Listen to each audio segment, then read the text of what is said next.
Chicago, September 1982. The city hummed with its usual rhythm, cars honking in traffic, street vendors calling out their daily specials, children laughing in the playgrounds, and office workers hustling to beat the evening rush. Supermarkets were bustling, aisles stocked with everything a household could need, including the familiar red and white bottles of Tylenol capsules that sat neatly on the shelves.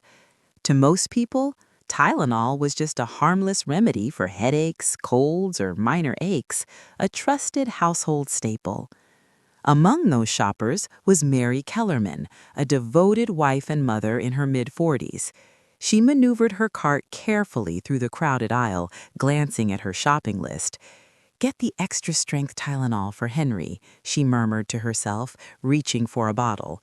Her movements were calm, almost mundane, unaware that this small, ordinary act would set off a chain of events that would terrify an entire city. Later that evening, in the Kellerman home, Mary handed the bottle to her husband. Henry Kellerman, a quiet accountant, took one of the capsules before sitting down to watch the evening news. Within minutes, Mary noticed a strange pallor settling over her husband's face. Panic rose in her chest as Henry gasped, clutching at his throat and stomach. Emergency services arrived too late. Mary's husband, and ultimately Mary herself after taking a dose, succumbed to sudden poisoning. The capsule, once a symbol of comfort, had become a silent killer. The city didn't yet know the danger that lurked in the familiar bottles lining every pharmacy shelf. Over the next few days, other victims emerged. 7 people, all unrelated, all living in different neighborhoods of Chicago, all taken by the same invisible threat. Hospitals began to see patients presenting with symptoms of acute cyanide poisoning, dizziness, vomiting, and collapse. Doctors were baffled. Why these individuals? Why now? Was it a tragic coincidence or something far more sinister? As news of the deaths spread, a sense of unease gripped the city. Families checked their medicine cabinets, staring at every pill with suspicion. Parents hesitated before giving their children even the simplest remedies. The media picked up the story, broadcasting headlines with alarming urgency. "Mysterious deaths linked to Tylenol capsules" and "Chicago residents on high alert." Each newscast fueled the growing fear, turning ordinary citizens into anxious observers, questioning the safety of the very medicine they trusted. Meanwhile, Detective James Burke, a seasoned investigator with the Chicago Police Department, was called in to lead the case. Burke had faced homicide before, but this was different. There was no crime scene in the traditional sense, no clear suspects, no eyewitnesses, just ordinary bottles of medicine sitting quietly in homes across the city. Burke walked through the sterile aisles of pharmacies, examining the capsules as if they might whisper their secrets to him. He knew he was racing against an enemy he could not see, an invisible predator who had turned everyday life into a game of deadly chance. The narrative shifted seamlessly between the investigators and ordinary citizens, creating tension on multiple fronts. In a small apartment in the north side of Chicago, Linda Carver, a young mother, stared at the bottle of Tylenol on her counter. Her baby, tucked safely in a crib, slept peacefully, oblivious to the fear swirling around the city. Linda's hands trembled as she considered throwing the medicine away, but questions gnawed at her mind. Was this paranoia justified, or was the city overreacting? The answer would come too late for some families. In another part of the city, Harold Jenkins, a retired teacher, sat in his living room, turning over the events in his mind. He recalled how just last week he had casually taken Tylenol for a nagging headache. The thought of what could have happened sent shivers down his spine. The once comforting capsule had become an object of terror. Chicagoans were beginning to realize that danger could lurk anywhere, even in the things they most trusted. As days passed, the deaths continued, each incident compounding the panic. Supermarkets began to display warnings, pharmacists handed out leaflets, and emergency hotlines were set up for concerned citizens. The city was gripped by an invisible tension, each resident questioning the safety of the products in their homes. The seemingly mundane act of taking medicine had become a high-stakes gamble. Detective Burke and his team worked tirelessly. They collected samples, analyzed capsules, interviewed families, and coordinated with toxicologists. Every clue seemed to lead to a dead end. Forensic reports confirmed the presence of cyanide, a deadly poison known for its swift and fatal effects, but the source of contamination remained a mystery.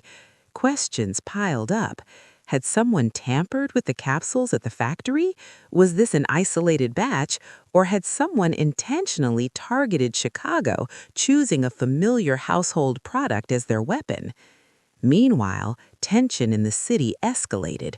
Rumors swirled, copycat attacks, malicious employees, even suggestions that organized crime might be involved. Citizens watched nightly news updates with growing apprehension, each report more terrifying than the last. Panic buying of alternative painkillers created empty shelves across Chicago, amplifying the sense of chaos. Families hoarded medicines, locked cabinets, and became hyper-vigilant. Despite the fear, the story remained grounded in human emotion. Burke, exhausted but determined, visited families who had lost loved ones. He witnessed grief that was both raw and universal. Parents mourning children, spouses mourning partners, friends mourning friends. Every face he encountered reminded him why this case mattered. This was not just a criminal investigation, it was a battle to restore trust in everyday life, to prove that the city could reclaim a sense of safety. By the second week of October 1982, Chicago had changed. The once familiar streets, markets, and pharmacies now carried an undercurrent of fear. Mothers hovered over their children, refusing to give even the mildest headache medicine. Office workers peeked suspiciously at the red and white Tylenol bottles on their desks. News reports blared warnings from every channel. Deadly poison found in Tylenol capsules. Stay alert, Chicago families. Each new broadcast magnified anxiety, leaving the city teetering between hysteria and disbelief. Detective James Burke arrived at another apartment on the city's west side, the home of Stephen Mazza, a young father who had died after taking a Tylenol capsule for a mild cold. Burke knelt beside the tiny kitchen counter, examining the half-empty bottle. Each capsule, ordinary in appearance, was now a potential weapon. He ran his fingers over the smooth surface, thinking about the invisible hand that had turned medicine into a method of murder. Meanwhile, across town, Linda Carver stared at the Tylenol bottle she had tucked in a drawer. Her baby slept quietly, oblivious to the terror outside, but Linda could not shake the dread creeping through her mind. Every cough, every sneeze made her panic. She imagined the capsule in her hand was a ticking time bomb, and she felt helpless. Panic, as Burke understood, was now as dangerous as the poison itself. It could paralyze the city. On the evening news, Johnson & Johnson addressed the crisis publicly. Executives appeared on camera, calm yet serious, announcing the recall of 31 million Tylenol bottles nationwide. The move, unprecedented in scale, was intended to protect the public and restore trust. But for Chicago residents, it was not enough. People had already experienced the unimaginable, the sudden death of loved ones. Trust had been shattered, and no corporate reassurance could immediately repair it. Burke and his team intensified their investigation. They visited pharmacies, examining inventory records, and interviewed store employees. The detectives worked to trace every batch of Tylenol to its source, hoping to find a clue that could identify the perpetrator. Every lead brought more questions than answers. Could someone have tampered with the capsules during manufacturing? Had a rogue employee acted out of vengeance? Or was the city the target of a meticulous criminal mind exploiting the public's trust in everyday products? Amid the investigation, the city's atmosphere grew tense. Supermarkets implemented new security measures, shelves were guarded, and customers were limited to one purchase per household. Local police conducted random inspections of homes looking for suspicious behavior. Panic buyers emptied stores of all over-the-counter painkillers, leaving families without basic relief from minor ailments. Ordinary life had become a daily exercise in vigilance. In the midst of chaos, Burke found himself connecting the human stories of loss to the broader investigation. At a small hospital on the North Side, he met the family of Carolyn Swanson, a grandmother who had succumbed to poisoning. Her husband, distraught, recounted the ordinary routine that ended in tragedy: an ordinary purchase, a trusted remedy, a sudden death. Burke realized that solving this case was not just about identifying a criminal, it was about restoring a city's sense of safety. As investigators worked, rumors began to spread. Some whispered of copycat poisonings, fearing that the original culprit had inspired imitators. Others speculated about organized crime or disgruntled employees seeking revenge. The city, already fragile from fear, became a breeding ground for speculation and paranoia. Every stranger could be a suspect, every package a potential threat. Chicago had transformed into a city of suspicion where trust itself became dangerous. Detective Burke considered the scope of the task. He and his team were racing against time, trying to map the connection between victims, trace the source of contamination, and anticipate the next move of an unknown adversary. Forensic scientists analyzed capsule samples, confirming the presence of cyanide, a poison capable of killing within minutes. But while the evidence pointed to a chemical culprit, the human perpetrator remained invisible. At home, Linda Carver and other citizens faced a psychological war. Fear gnawed at them, disrupting sleep, poisoning ordinary interactions. Mothers hesitated to give children their medicine, fathers worried about every purchase, and elderly residents questioned the safety of their homes. Panic had become as lethal as the cyanide, shaping behavior in ways Burke could only imagine as he traced the killer's steps. In a tense scene at City Hall, Burke briefed other law enforcement agencies and the media. His voice was measured, professional, yet tinged with urgency. "We are dealing with a criminal who understands the power of fear. The method is simple, but the impact is devastating. We must stay vigilant, gather evidence, and act quickly before more lives are lost." The room nodded, the weight of responsibility pressing on each person. They were not only protecting the citizens of Chicago, they were fighting an enemy who thrived on invisibility. Simultaneously, Johnson & Johnson mobilized its own crisis team. Corporate executives coordinated with law enforcement, distributors, and media outlets to manage the recall. They faced immense pressure: public outrage, investor concerns, and the challenge of regaining the public's trust. In press conferences, they emphasized safety, transparency, and swift action, hoping to counteract the fear gripping millions. As Part 2 progressed, suspense mounted with each new development. The audience followed multiple storylines simultaneously, the detectives piecing together clues, families caught in a web of panic, and corporate leaders navigating an unprecedented crisis. Each narrative strand heightened tension, maintaining a sense of urgency while revealing the human cost of the poisonings. Despite the chaos, Burke found himself connecting the human stories of loss to the broader investigation. At a small hospital on the North Side, he met the family of Carolyn Swanson, a grandmother who had succumbed to poisoning. Her husband, distraught, recounted the ordinary routine that ended in tragedy: an ordinary purchase, a trusted remedy, a sudden death. Burke realized that solving this case was not just about identifying a criminal, it was about restoring a city's sense of safety. As investigators worked, rumors began to spread. Some whispered of copycat poisonings, fearing that the original culprit had inspired imitators. Others speculated about organized crime or disgruntled employees seeking revenge. The city, already fragile from fear, became a breeding ground for speculation and paranoia. Every stranger could be a suspect, every package a potential threat.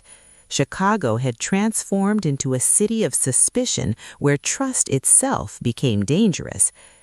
Detective Burke considered the scope of the task. He and his team were racing against time, trying to map the connection between victims, trace the source of contamination, and anticipate the next move of an unknown adversary. Forensic scientists analyzed capsule samples, confirming the presence of cyanide, a poison capable of killing within minutes. But while the evidence pointed to a chemical culprit, the human perpetrator remained invisible. At home, Linda Carver and other citizens faced a psychological war. Fear gnawed at them, disrupting sleep, poisoning ordinary interactions. Mothers hesitated to give children their medicine, fathers worried about every purchase, and elderly residents questioned the safety of their homes. Panic had become as lethal as the cyanide, shaping behavior in ways Burke could only imagine as he traced the killer's steps. In a tense scene at City Hall, Burke briefed other law enforcement agencies and the media. His voice was measured, professional, yet tinged with urgency. "We are dealing with a criminal who understands the power of fear. The method is simple, but the impact is devastating. We must stay vigilant, gather evidence, and act quickly before more lives are lost." The room nodded, the weight of responsibility pressing on each person. They were not only protecting the citizens of Chicago, they were fighting an enemy who thrived on invisibility. Simultaneously, Johnson & Johnson mobilized its own crisis team. Corporate executives coordinated with law enforcement, distributors, and media outlets to manage the recall. They faced immense pressure, public outrage, investor concerns, and the challenge of regaining the public's trust. In press conferences, they emphasized safety, transparency, and swift action, hoping to counteract the fear gripping millions. As Part 2 progressed, suspense mounted with each new development. The audience followed multiple storylines simultaneously, the detectives piecing together clues, families caught in a web of panic, and corporate leaders navigating an unprecedented crisis. Each narrative strand heightened tension, maintaining a sense of urgency while revealing the human cost of the poisonings. Despite the chaos, Burke found himself connecting the human stories of loss to the broader investigation. At a small hospital on the North Side, he met the family of Carolyn Swanson, a grandmother. As autumn deepened, the city of Chicago had transformed. The golden leaves drifting along the streets contrasted sharply with the dark shadow that had settled over the city. Fear was no longer confined to households. It had infiltrated offices, schools, and public spaces. Every Tylenol bottle, once a symbol of comfort, had become a potential death sentence. The city waited, tense and uncertain, as investigators raced to unmask the invisible predator responsible for the chaos. Detective James Burke and his team were exhausted but undeterred. Weeks of chasing leads, analyzing forensic reports, and coordinating with the FBI had revealed one unsettling truth. The killer was methodical, patient, and terrifyingly careful. There were no witnesses, no fingerprints, and no obvious motive. Every death seemed random, every target innocent. It was a crime designed to instill fear, and it was working. In the small offices of the Chicago Police Department, Burke pored over evidence. The cyanide-contaminated capsules had been traced to multiple batches of Tylenol manufactured at different plants. That suggested deliberate tampering, but the question of where and by whom remained unanswered. Burke reviewed shipping records, employee logs, and production schedules, looking for any anomaly. Each document, however, yielded nothing conclusive. No fingerprints, no notes, no hint of human intent. Then a breakthrough emerged, though not the one Burke had hoped for. Authorities received a ransom letter addressed to Johnson & Johnson, signed by a man named James William Lewis. In the letter, Lewis claimed responsibility for the poisonings and demanded $1 million to stop further deaths. The city buzzed with a mix of hope and skepticism. Could this be the killer reaching out, or was someone exploiting the terror for personal gain? Burke knew the letter had to be treated seriously. He and his team examined it for handwriting analysis, fingerprints, and chemical residues. Lewis's threats were explicit, calculated to instill fear and manipulate the company. Yet forensic tests could not link him definitively to the cyanide in the capsules. While Lewis was eventually arrested and convicted for extortion, the question remained, was he also the murderer? The city had no answers, only a lingering dread that the real poisoner might still be at large. Meanwhile, the psychological toll on Chicagoans grew more profound. In one household, Linda Carver kept her children close, rationing any medication she had left, terrified of the capsules in her medicine cabinet. Across the city, grief-stricken families struggled to understand why their loved ones had died. Carolyn Swanson's husband frequently visited the crime lab, desperate to witness progress, hoping someone could give him answers or at least a sense of justice. Burke also faced pressure from the media and public officials. City council meetings became tense affairs, with citizens demanding answers, parents demanding protection, and journalists demanding updates. Every day, Burke and his team had to navigate the delicate balance between transparency and the need to preserve the integrity of the investigation. Missteps could incite panic or tip off the perpetrator. The investigation intensified with the collaboration of multiple agencies. Postal inspectors scrutinized mail records to track the distribution of contaminated bottles. The FBI analyzed every batch, cross-referencing production, shipping, and sales patterns. Detectives worked late into the night, examining grocery store records, interviewing employees, and retracing consumer purchases. It was a painstaking process, demanding attention to minute details that might seem insignificant but could reveal the killer's strategy. Despite the mounting tension, Burke relied on methodical reasoning. He reconstructed timelines for each victim, noting the similarities and subtle differences in their routines. Patterns began to emerge. The capsules had been tampered with before reaching store shelves, suggesting premeditation. The killer was opportunistic, but also sophisticated, understanding how to exploit trust. Burke realized that catching the perpetrator required not just forensic skill, but also psychological insight. He needed to anticipate the mind behind the crime. The city, meanwhile, wrestled with the invisible terror in daily life. Parents avoided over-the-counter medicines entirely, relying on alternative remedies. Pharmacists locked medicine cabinets, and some stores even refused to sell Tylenol altogether. Social interactions became strained as neighbors questioned one another's purchases. Fear had seeped into the very fabric of society, leaving the city in a state of hypervigilance.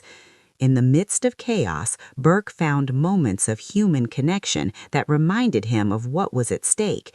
He spoke with families of victims, listening to their grief and documenting their stories. These interactions were emotional and raw, highlighting the human cost of a crime that had transformed ordinary objects into instruments of death. The detective understood that while he chased the criminal, he was also tasked with easing the suffering left behind.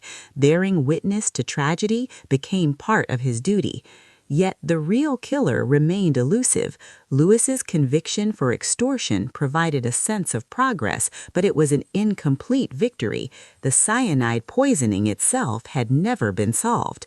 Burke and his team were left with a city that remained terrified, a series of questions without answers, and a killer who had vanished into the shadows.